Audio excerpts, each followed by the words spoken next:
El legendario Estadio Santiago Bernabéu, sede del Real Madrid, es uno de los edificios deportivos más emblemáticos del mundo, que actualmente está en la última etapa de su remodelación.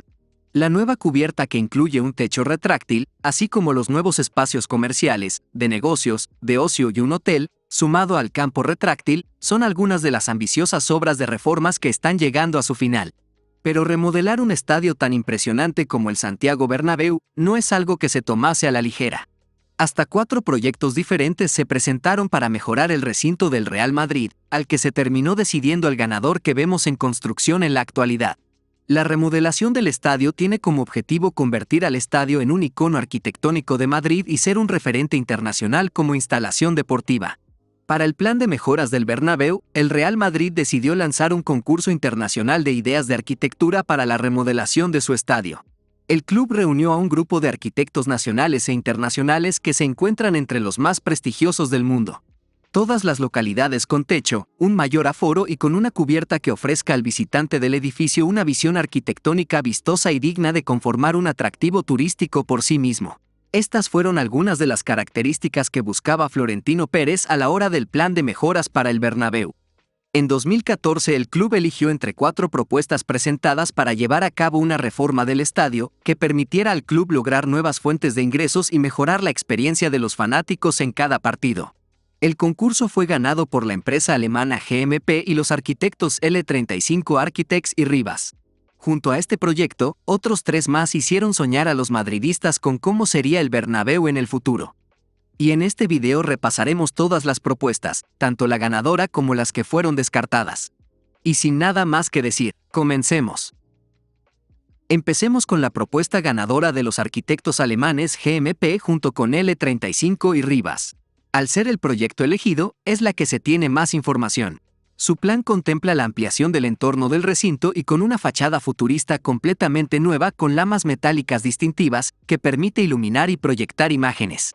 Sumado un nuevo techo fijo retráctil que se puede desmontar en 15 minutos, haciendo que los fanáticos que vayan a los eventos estén protegidos de cualquier clima.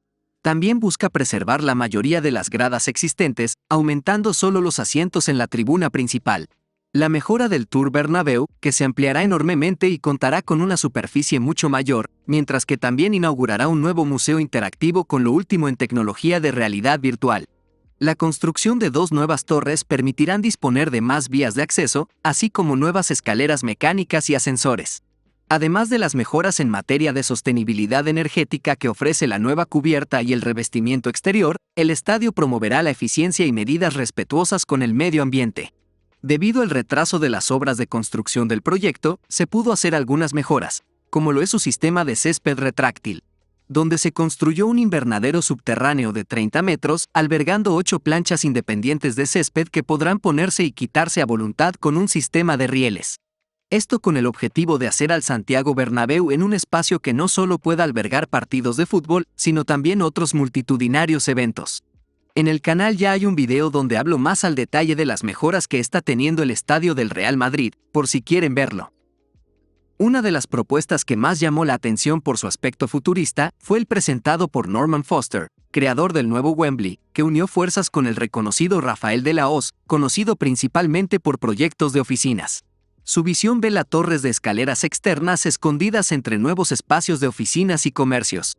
El techo se elevaría hacia el oeste, abriendo el estadio hacia Madrid y proporcionando una espectacular terraza abierta sobre las gradas, con espacio para restaurante y otros usos.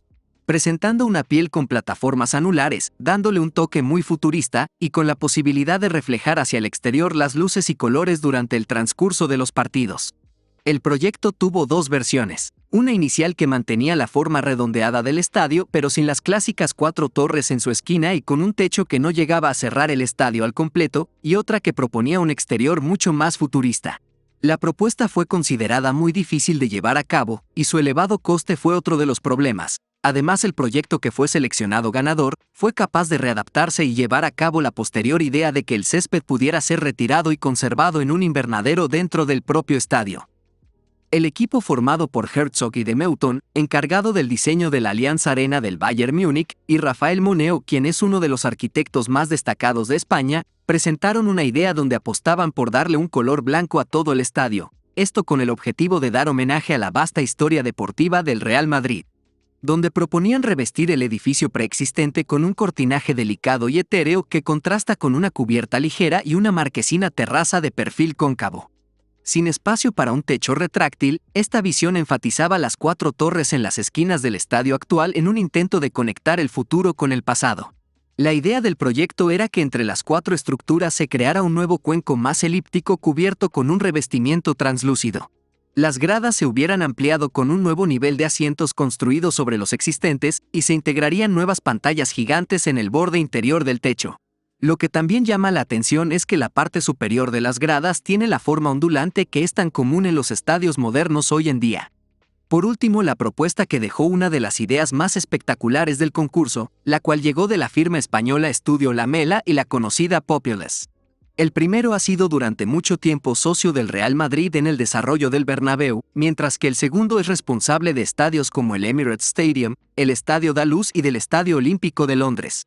En su caso, decidieron ampliar la huella del edificio creando una fachada curvilínea, que terminaba con la joya de la corona de este diseño, un anillo circular que cerraba el perímetro del campo de juego. Su visión era preservar casi toda la estructura existente, envolviéndola con una fachada dinámica y con espacio en el interior para futuros desarrollos comerciales debajo de las gradas. El estadio también contaba con luces multicolores que podrían cambiar de color según la ocasión de los eventos que se hicieran en el recinto. Otra característica clave era una pantalla de vídeo gigante de 360 grados que gira sobre el nivel superior y que se anunció como la mejor pantalla del mundo. A lo largo de la historia hubieron una gran cantidad de proyectos de remodelación y ampliación que hubieran cambiado el Bernabéu tal y como lo conocemos. En 1973 se presentó un plan para remodelar el recinto con el objetivo de repetir lo hecho en los años 50. La premisa era sumar una cubierta exótica para la época y que aumentase la capacidad del recinto, todo esto rodeado de una estructura moderna que al lado de diversas explanadas, convirtiese la Casa del Real Madrid en el centro de la ciudad. En 1998 y el por entonces presidente Lorenzo Sanz impulsaba un proyecto donde se apostaba por una tribuna cubierta por una estructura movible. Por el 2004 veríamos por primera vez a Florentino Pérez en esta ecuación con un plan con similitudes del Coliseo Blanco con el nuevo Wembley. Y hasta aquí el video. ¿Qué opinan de los diferentes proyectos que tuvo el Estadio Santiago Bernabéu para su remodelación? Déjenlo en los comentarios, denle like, síganme en mis redes sociales y suscríbanse para más contenido, ayudarían mucho al canal. Hasta la próxima. Bye.